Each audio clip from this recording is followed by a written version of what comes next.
మొదటిగా దేవుణ్ణి స్తుతిస్తూ మహాదేవుడు మన రక్షకుడైన యేసుక్రీస్తు వారి పేరట చేరువచ్చిన మీ అందరికీ నా హృదయపూర్వక వందనాలు తెలియజేసుకుంటున్నాను. అందరికి వందనాలు. దేవుని యొక్క లేఖనాలను పరిశీలన చేద్దాం. ఈరోజు కీర్తనల గ్రంథంలో ఉన్న ఒక అధ్యాయంలో ఉన్న ఒక మాటను పరిశీలన చేద్దాం. కీర్తనల గ్రంథము 45వ అధ్యాయము. కీర్తనల గ్రంథము 45వ అధ్యాయము 11వ వచనాన్ని చదువుతాం. కీర్తనల గ్రంథం 45:11. ఈ రాజు నీ ప్రభువు, అతడు నీ సౌందర్యమును కోరినవాడు అంటున్నాడు. అతనికి నమస్కరించుము అంటున్నాడు. కీర్తనాకారుడు అయిన కోరాహు కుమారులు రచించిన కీర్తన. ఈ కోరాహు కుమారులు రచిస్తూ మాట్లాడుతున్న మాటే ఈ కీర్తనల గ్రంథం. ఈ 45వ అధ్యాయంలో సంఘాన్ని ఉద్దేశించి, అంటే వాళ్ళకున్న ఔన్నత్యమును బట్టి, వాళ్ళకి దేవునికి ఉన్న ఔన్నత్యాన్ని బట్టి, దేవునికున్న లేదా దేవుడికి మన పట్ల ఉన్న ఉద్దేశం ఎలా ఉండాలి, లేదా దేవుడు మనలో కోరుకునేది ఏంటి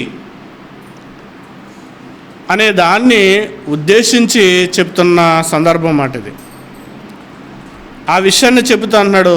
ఈ రాజు నీ ప్రభువు, అతడు నీ సౌందర్యమును కోరినవాడు అని రాస్తున్నాడు. ఇక్కడ బైబిల్ గ్రంథంలో ఉన్న కొన్ని విషయాలు వ్యత్యాసాలు అనేవి కనబడుతుంటాయి.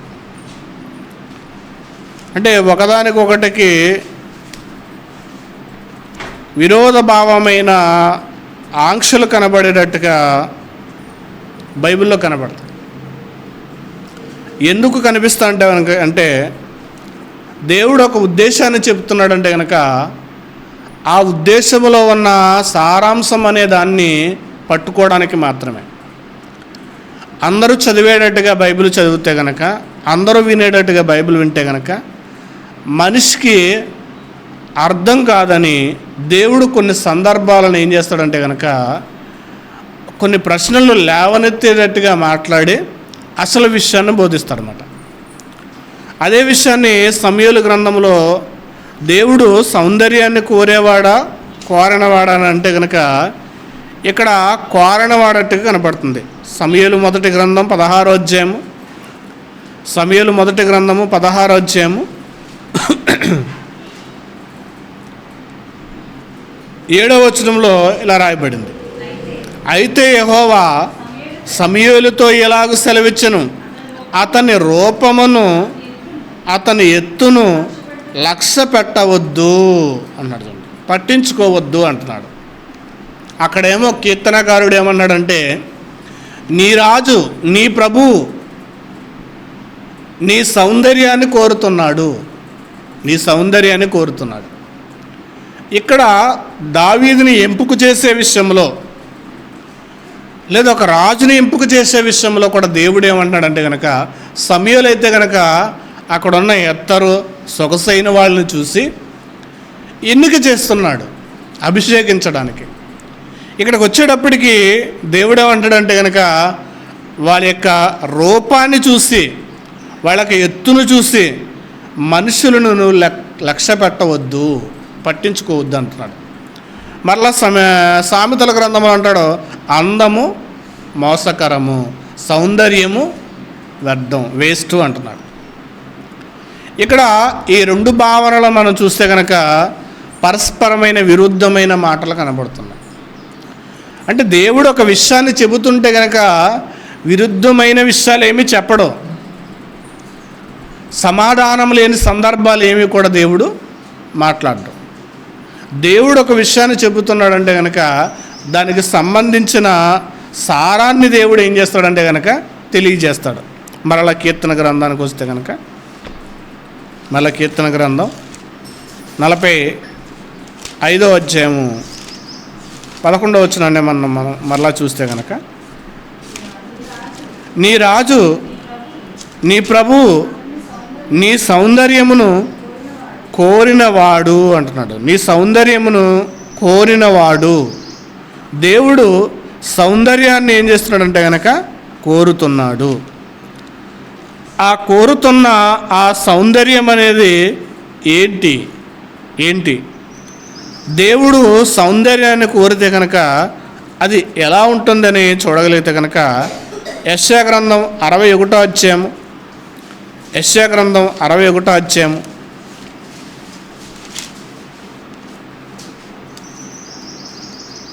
60వ అధ్యాయం 1వ వచనం.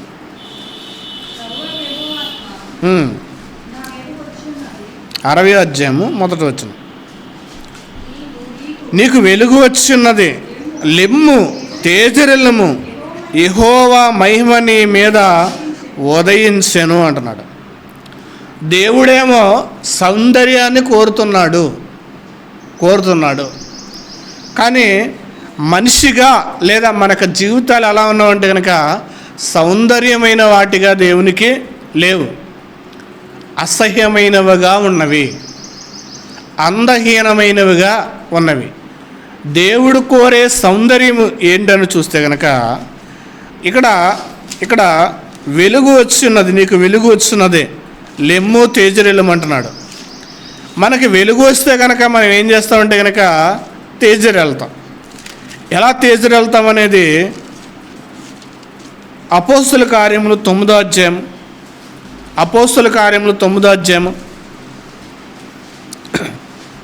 ఎగ్జామ్ రాసే వాళ్ళు ఉన్నారు కాబట్టి అపోస్తుల కార్యం మీద ఈ విషయాలు కూడా జ్ఞాపకం చేసుకోండి. అపోస్తుల కార్యములు 9వ అధ్యాయంలో అపోస్తుడైన పౌలు సౌలుగా ఉన్నప్పుడు, హింసించేటప్పుడు అతనికి దేవుని యొక్క వెలుగు తట్టినప్పుడు లేదా ప్రకాశమానమైన వెలుగు వచ్చినప్పుడు ఏం జరిగిందో అన్న సందర్భం కనపడుతుంది. 4వ వచనం. అప్పుడు అతడు 3వ వచనం. అతడు ప్రయాణము చేయుచు దమస్కు దగ్గరికి వచ్చినప్పుడు అకస్మాత్తుగా ఆకాశము నుండి ఒక వెలుగు అతను చుట్టూ ప్రకాశించెను. ఇప్పుడు అపోస్తుడైన పౌలు సౌలుగా ఉన్నప్పుడు ఎలా ఉన్నాడంటే మలినమైన వాడు. అంటే అందము సౌందర్యం అంటే కనుక 2 విభిన్న పదాలు. అంటే దేవునికి మనిషికి, మనకి ఎర్రగా ఉంటే కనుక అందంగా ఉన్నారనుకుంటా. కానీ దేవుడికున్న లక్షణం ఏంటంటే కనుక దేవుడు కోరే సౌందర్యం ఏంటంటే కనుక మనకు అంతరంగ సౌందర్యాన్ని కోరతాడు. ఇంకా సౌందర్యం అంటే కనుక మనిషి యొక్క ఆ జీవితం, పాప జీవితం అనేది దేవునికి ఎలా ఉంటుందంటే కనుక అసహ్యమైనదిగా కనబడుతుంది. ఇక్కడ సౌలు జీవితం ఎలా ఉందంటే కనుక మొదట చీకటిగా ఉంది, లేదా నచ్చని వాడిగా ఉన్నాడు. దేవుని పనికి నచ్చని వాడు, దేవునికి నచ్చని కార్యాలు చేస్తే కనుక, దేవునికి నచ్చని కార్యాలు చేసిన వాళ్ళందరూ కూడా దేవునికి ఎలా ఉంటారంటే కనుక అసహ్యమైన వారిగా ఉంటారు. అలా అసహ్యంగా మారిన వాళ్ళని దేవుడు కోరుకునేది ఏంటంటే కనుక నీవు అందముగా తయారవ్వాలి, సౌందర్యముగా మారాలి అని కోరుతున్నాడనమాట. ఇప్పుడు సౌలు ఎలా ఉన్నాడంటే కనుక అందహీనముగా ఉన్నాడు, అంటే దేవునికి నచ్చని వాడిగా ఉన్నాడు. ఇప్పుడు దేవుడు ఇక్కడ ఏం చేస్తున్నాడంటే కనుక అతడు ప్రయాణము చేయుచు దమస్కు దగ్గరికి వచ్చినప్పుడు అకస్మాత్తుగా ఆకాశము నుండి ఒక వెలుగు అతను చుట్టూ ప్రకాశించెను. ఇప్పుడు సౌలు ఎలా ఉన్నాడంటే మలినమైన వాడిగా ఉన్నాడు. మలినమైనగా ఉన్న సౌలు మహత్యముగా మారాలి, సౌందర్యముగా మారాలి. మలినమైనగా ఉన్నవాడు మహత్యము మారాలంటే కనుక వెలుగు, నీ మీదకి వెలుగు వచ్చినది, లెమ్ము తేజరిల్లము అంటున్నాడు. అంటే దేవుని వెలుగు మనకు వస్తే కనుక, దేవుని ఆత్మ మనకుంటే కనుక, దేవుడు మనతో ఉంటే కనుక మనము ఏం చేస్తామంటే ప్రకాశమానమవుతాం.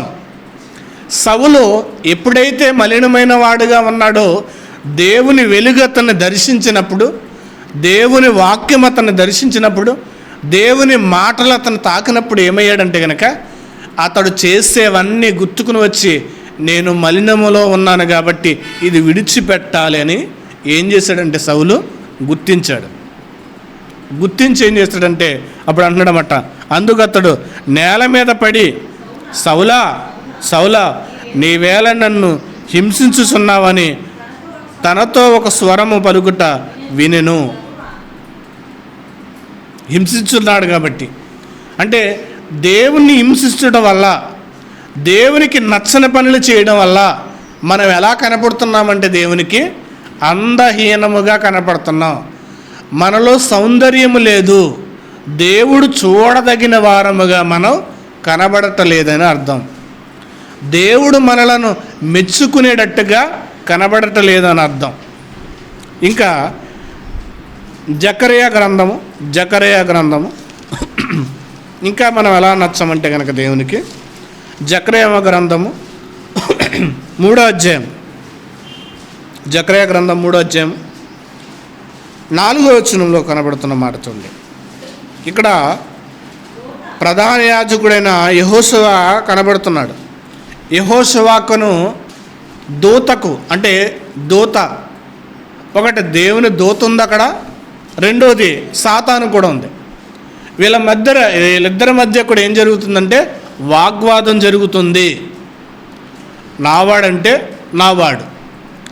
దేవుని దూత ఏమంటుందంటే ఇతడు నావాడు, దేవునికి సంబంధించిన వాడు అంటుంది. కానీ సాతాను ఏమంటుందంటే కనుక నావాడు అంటుంది. ఎందుకు వారి యొక్క ఇద్దరు యెహోషువాని అలా తీర్పు తీరుస్తున్నారంటే కనుక యెహోషువలో సాతానుకు నచ్చేది ఒకటి ఉంది. ఏంటంటే మలిన వస్త్రముతో ఉంటే కనుక, అంటే మన జీవితాలు మలినమైపోతే కనుక సాతాను ఏమనుకుంటుందంటే నావాడు అనుకుంటుంది. నావాడు. ఆ మలిన వస్త్రాలు విడిచిపెడితే కనుక దేవుని వాళ్ళు అవుతారు. చూడండి అక్కడ రాయబడిన సందర్భం 4వ వచనం. దూత దగ్గర నిలిచి ఉన్న వానిని పిలిచి ఇతని మైల బట్టలు తీసివేయడని ఆజ్ఞాపించును. నేను నీ దోషములను పరిహరించి ప్రశస్తమైన వస్త్రములతో నిన్ను అలంకరించుచున్నానని సెలవిచ్చెను. మలిన వస్త్రాలు ఉంటే కనుక దేవునికి మనం ఎలా కనబడమంటే సౌందర్యవంతులుగా కనబడం. మలిన వస్త్రాలుంటే, మలినమైన జీవితం ఉంటే మనము దేవునికి సౌందర్యాన్ని కనబడం. మరలా ఇదే సందర్భం గురించి ఇది యెషయా గ్రంథంలో ఒక మాట రాయబడుతుంటుంది. మనకి పాపాలు ఎలా ఉన్నవంటే ఏం చేస్తున్నామంటే కనుక యెషయా గ్రంథం 59వ వచనం చూడండి. యెషయా 59:3 వచనం చూడండి. నీ చేతులు రక్తము చేతను నీ వేళ్ళు దోషముల చేత అపవిత్రపరచబడినవి అన్నట్టుండే. మన ఏళ్ళు, చేతులు రక్తము చేత దోషము చేత అపవిత్రపరచబడుచున్నవి. నీ పెదవులు అపవిత్రపరుచున్నవి. నీ నాలుక కీడును బట్టి మాట్లాడుచున్నది అంటున్నాడు. అంటే దేవుడికి కావలసిన, దేవుడు కోరుకున్న సౌందర్యంలో మనక జీవితాలు ఎలా ఉన్నామంటే కంటే అపవిత్రమైనవిగా ఉన్నవి. మన చేతులు, మన ఏళ్ళు, మనక పెదవులు, ఇవన్నీ కూడా ఎలా ఉన్నామంటే నచ్చనివిగా ఉన్నవి. దేవునికి నచ్చనివిగా ఉన్నవి. దేవుడు మనిషి చూసే అందాన్ని చూడడు, మనసు కోరుకునే అందాన్ని చూడడు. దేవుడు కోరే సౌందర్యం ఏంటంటే అతడు నీ రాజు, నీ ప్రభువు, నీ సౌందర్యాన్ని కోరుతున్నాడంటే కనుక ఇవి. మన జీవితంలో మలినముంటే ఆయనకి నచ్చదు, మలినం పోవాలంటే కనుక దేవుని ప్రకాశం మనకి రావాలి, ఆయన వెలుగు మనలను తాకాలి. ఆ వెలుగు వచ్చినప్పుడు మాత్రమే మనలోనికి ప్రకాశం వస్తుంది. మలిన వస్త్రాలు ఉంటే కనుక, మలినమైన జీవితం ఉంటే కనుక సాతానికి మనము నచ్చుతాం. సాతానికి ఎలా ఉన్నా నచ్చుతాం ఇది. కానీ దేవునికి ఎలా పెడితే అలా ఉంటే మాత్రం నచ్చం. సాతానికి ఎలా ఉన్నా నచ్చుతాం. మనం ప్రార్థనకి వెళ్ళినా నచ్చుతాం, ప్రార్థనకి వెళ్ళకపోయినా నచ్చుతాం, పాపం చేసినా నచ్చుతాం, పాపం చేయకపోయినా కానీ నచ్చుతాం, పాపం చేసేలా చెడగొట్టడానికి. అందుకే అక్కడ యెహోషువ దగ్గర ఉన్నది ఏంటంటే మలిన వస్త్రాలు ఉన్నవి. మలిన వస్త్రాలు ఉంటేనే సాతాను వచ్చేమంటుంది, యెహోషువ నా జాబితా గలవాడు, నాకు సంబంధించిన వాడు, నాకు సంబంధించిన వాడు అంటుంది. అంటే సాతానికి ఎలా ఉన్నా కానీ తన యొక్క బుట్టలో వేసుకోవడానికి లేదా తన వైపుకు తీసుకోవడానికి సాతాను చేసే ప్రయత్నం.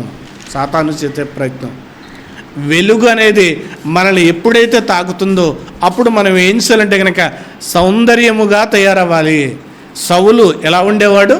హింసించేవాడు, చంపేవాడు. ఇప్పుడు ఆ మలినాన్ని విడిచిపెట్టి ఏం చేశాడు? దేవుని మహత్యాన్ని ప్రకటించాడు. దేవుని మహత్యము కొరకు ఏం చేశాడు? ఇదిగో చావడానికి, కొట్టబడడానికి, హింసలు పడడానికి వెళ్ళాడు. అలాంటి సౌందర్యాన్ని దేవుడు ఏం చేస్తున్నాడంటే కనుక కోరుతున్నాడు. సౌందర్యము అంటే కనుక దీనత్వము కలిగి మనిషి బ్రతకటం. మరికొన్ని సంగతులు చూస్తే కనుక ప్రకటన గ్రంథము 7వ అధ్యాయము 14వ వచనం. ప్రకటన గ్రంథం 7వ అధ్యాయం 14వ వచనం. అందుకు నేను అయ్యా నీకే తెలియననగా అతడు ఇలాగూ నాతో చెప్పెను, వీరు మహాశ్రమలలో నుండి వచ్చిన వారు గొర్రె పిల్ల రక్తములో తమ వస్త్రములను ఉదుకుకొనిన వారే తెలుపు చేసుకుంటిరి అన్నట్టు. తెలుపు చేసుకుంటిరి. పరలోకంలో ఉన్న ఎదురుబడిన ఆ పరిశుద్ధుల గురించి దేవదూత యోహాను గారిని అడుగుతుంది. దేవుడు యోహాన్ని అడుగుతున్నాడు, వీరెవరంటే కనుక అయ్యా నీకే తెలుసునంటే వీరు మహాశ్రమంలో నుండి వచ్చిన వారు. గొర్రెపిల్ల రక్తం అంటే యేసుక్రీస్తు వారి యొక్క రక్తములో వారి యొక్క పాపాలను ఏం చేసుకున్నారంటే కడుక్కున్నారు, ఉతుక్కున్నారంటే.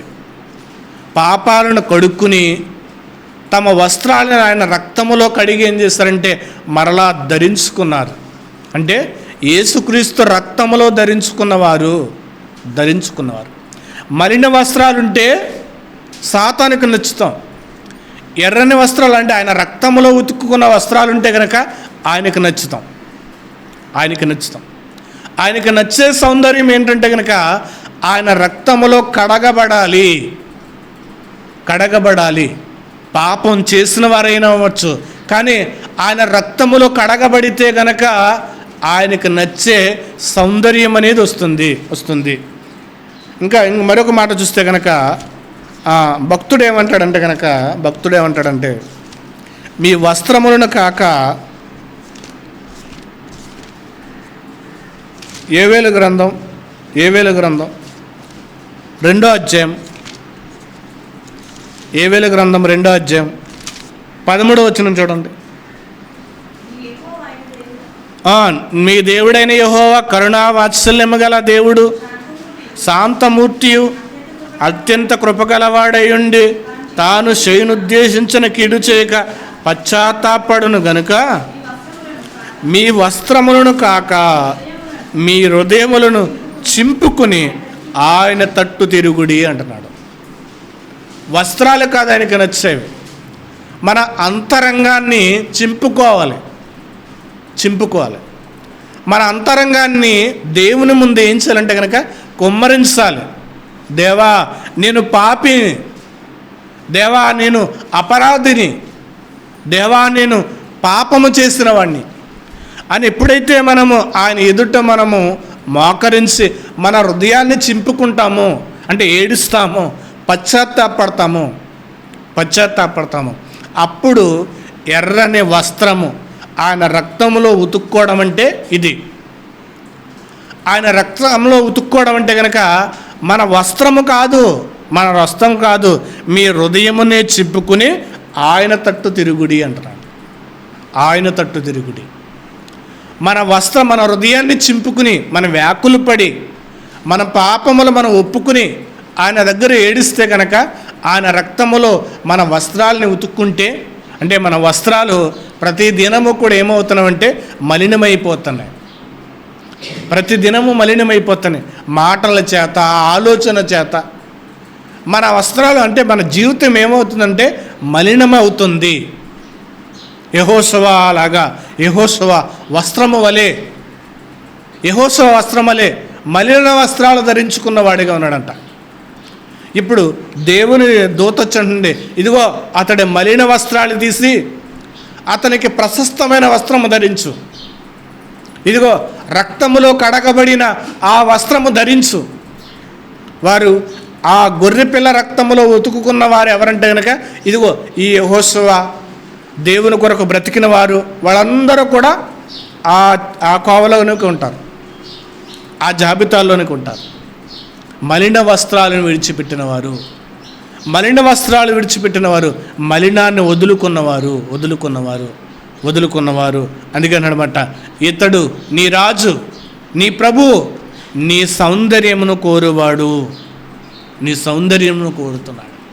ఆయన మన బాహ్య సౌందర్యము ఎలా ఉన్నా పర్లా, నల్లగా ఉండొచ్చు, తెల్లగా ఉండొచ్చు, ఎర్రగా ఉండొచ్చు, లేదా మన యొక్క ముక్కు వంకరగా ఉండొచ్చు, ఎలాగైనా ఉండొచ్చు.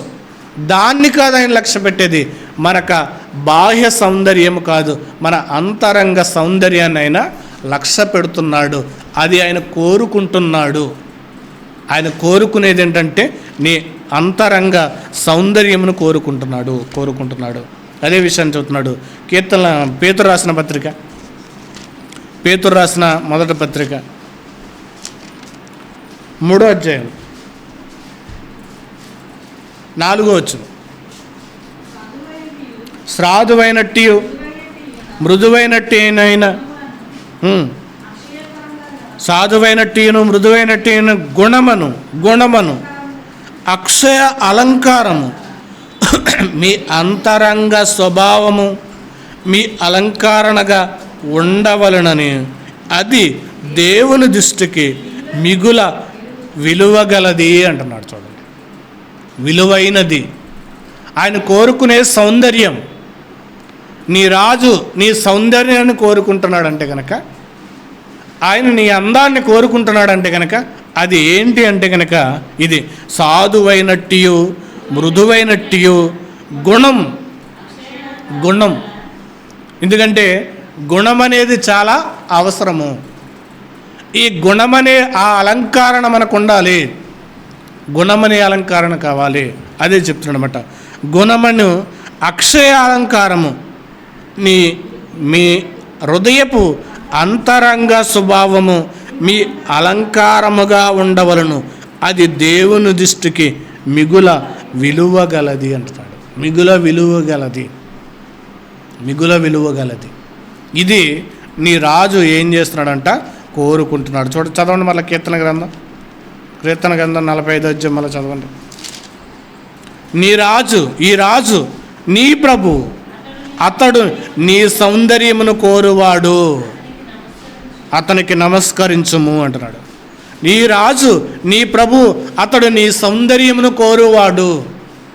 అక్కడ దావీదు సౌందర్యాన్ని, బాహ్య సౌందర్యాన్ని కోరలా. అది అవసరం లేదు. అందము మోసకరమైనది. అంటే నువ్వు అందంగా ఉండేదాన్ని ప్రేమిస్తే కనుక అది మోసము. ఎందుకంటే దానికంటూ ఒక వయసు వచ్చిన తర్వాత అది వాడిపోతుంది, నాశనం అయిపోతుంది, పాడైపోతుంది. మిక్కిలి అందం కలిగిన వారు కూడా ఈరోజు వారి యొక్క అందాన్ని కాపాడుకోవడానికి ఏవేవో వేస్తున్నారు. మైకేల్ జాక్సన్ తనకు అందాన్ని కాపాడుకోవడానికి ఏవేవో ఇంజక్షన్లు చేయించేవాడంట. అది ఎలా ఉండేవాడంటే నల్ల కాకిలా ఉండేవాడు. అంత నల్లగా ఉన్నవాడు తనకి సౌందర్యం కావాలని, అందంగా ఉండాలని, ఎరుపు కలర్ రావాలని ఎక్కడ లేనన్ని మెడిసిన్ అన్నీ కూడా వాడాడు, ఇంజక్షన్లు చేయించుకున్నాడు. చివరికి క్యాన్సర్ వచ్చి చనిపోయాడు. అందుకే సౌందర్యము వ్యర్థము అన్నాడు. అందుకే సౌందర్యము వ్యర్థం. ఆ సౌందర్యాన్ని దేవుడు ఆయన కోరడు. ఎందుకంటే మన శరీరము మట్టిలోనికి వెళ్ళిపోయేది కాబట్టి, మట్టిలోనికి వెళ్ళిపోయే ఆ సౌందర్యాన్ని దేవుడు కోరడు. దేవుడు కోరుతున్నది, ఈ రాజు నీ ప్రభు, అతడు నీ సౌందర్యంను కోరువాడు. ఆయన ఏ సౌందర్యంను కోరుతున్నాడంటే అక్షయమను అలంకరణ కోరుతున్నాడు. అక్షయమను గుణమని అలంకరణ కోరుతున్నాడు. సాధువైనట్టు మృదువైనట్టు అలంకరణ కోరుతున్నాడు. చివరిగా ముగిస్తాను. కొరింథీయులకు రాసిన పత్రిక 15వ అధ్యాయము 54వ వచనంలో చూడండి. 54వ వచనం. ఈ క్షయమైనది అంటే ఈ దేహము ఏమవుతుందంటే పోతుంది. అక్షయతను ధరించుకున్నప్పుడు, ఈ మర్త్యమైనది అమర్త్యతను ధరించుకున్నప్పుడు అన్నట్టు. ఈ క్షయమైనది అక్షయతను ధరించుకోవాలి అంటే దేవుడు కోరే ఆ సౌందర్యాన్ని మనం ఏం చేయాలంటే కనుక ధరించుకోవాలి. మనకి నగలు లేవనుకోండి, నగలు ధరించుకుంటాం. చేతికి వాచ్ లేకపోతే వాచ్ ధరించుకుంటాం. కాళ్ళకు చెప్పులు లేకపోతే కాళ్ళు కాలుతున్నాయి కదని చెప్పులు ధరించుకుంటాం. అవి అప్పుడప్పుడు ధరిస్తామట, ప్రతి నిత్యము ధరించాం. వస్త్రాలు అయితే నిత్యము ధరిస్తాం, చెప్పులు బయటికి వెళ్తే ధరిస్తుంటాం, వాచ్ ప్రయాణం చేసినప్పుడు ధరిస్తాం, నగలు ప్రయాణం చేసినప్పుడు ఊరు వెళ్ళాలంటే కనుక, బంధువుల వివాహంకి అయితే కనుక అవి ధరిస్తాం. అవసరమును బట్టి కావాల్సినప్పుడు మాత్రమే ధరిస్తాం. కావాల్సినప్పుడు మాత్రమే ధరిస్తాం. కానీ మన ప్రభువుకి అవసరమైనప్పుడు ధరించాల్సినవి ఏంటంటే ఈ క్షయత అనేది పోతుంది. అక్షయత అనేది దాన్ని మనం ఏం చేయాలంటే ధరించుకోవాలి. అక్షయత అంటే నాశనము కానిది, అది పోనది, పాడవనిది. అంటే ఇప్పుడు మనం ఒక ప్రయాణం చేసి ఒక ఊరు వెళ్ళాలంటే కనుక ఇవన్నీ ధరించుకుంటాం. వాచి, బంగారము, చెప్పులు,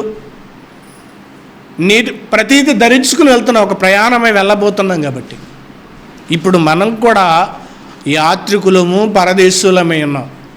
మనం ఒక దేశానికి వెళ్ళబోతున్నాం, ఒక ప్రయాణం చేయబోతున్నాం. మనం పరలోకం అనే ప్రయాణంలో ఉన్నాం.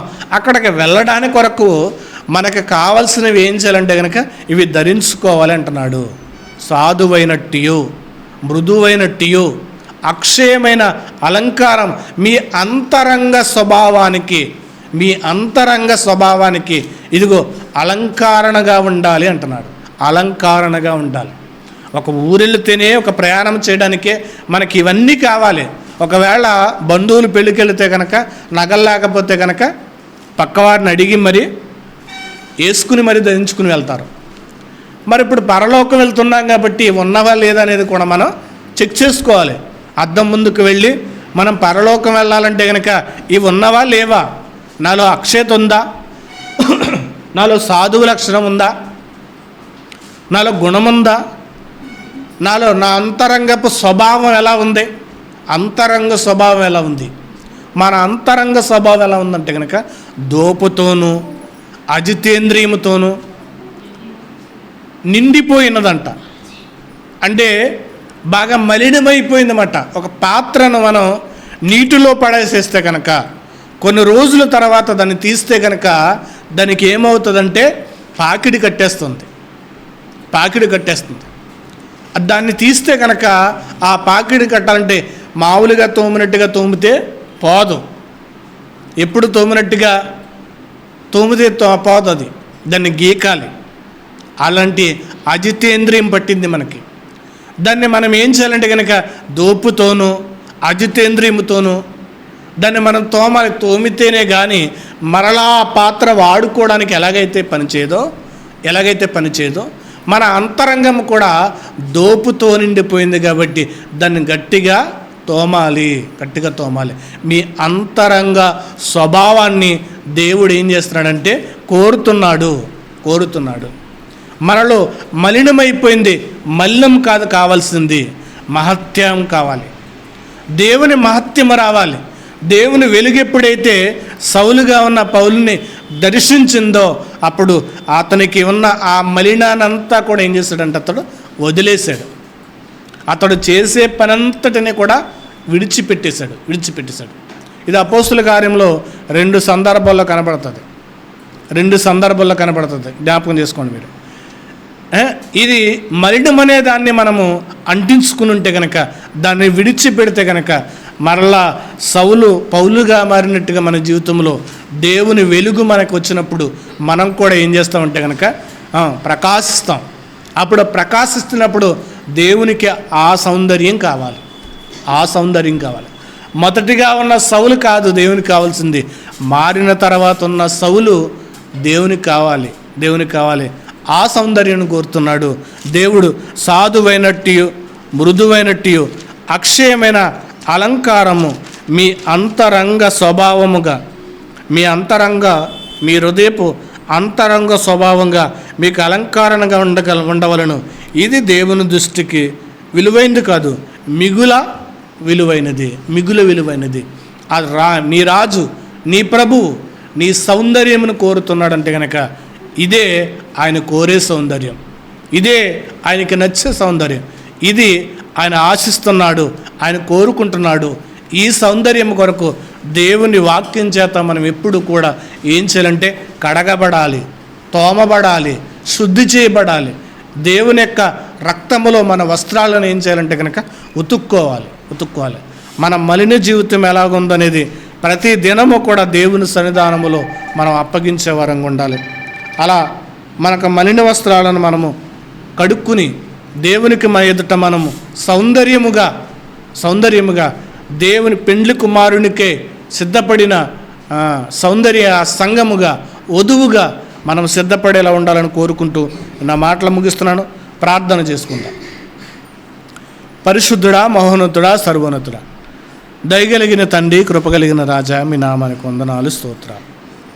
మీ సహాయమును, మీ శక్తిని, మీ ప్రభావం మీ కొరకునైనా మీరు మా నుండి కోరుకునే ఆ సౌందర్యాన్ని మేము చూపించడానికి, ఆ సౌందర్యము, ఆ గుణ లక్షణాలు మేము చూపించడానికి సహాయమును, ధన్యతను మాకు అనుగ్రహింపచేసి నడిపించమని క్రీస్తు వరకు నామంలో ప్రార్థిస్తున్నాం పరమ తండ్రి. ఆమేన్.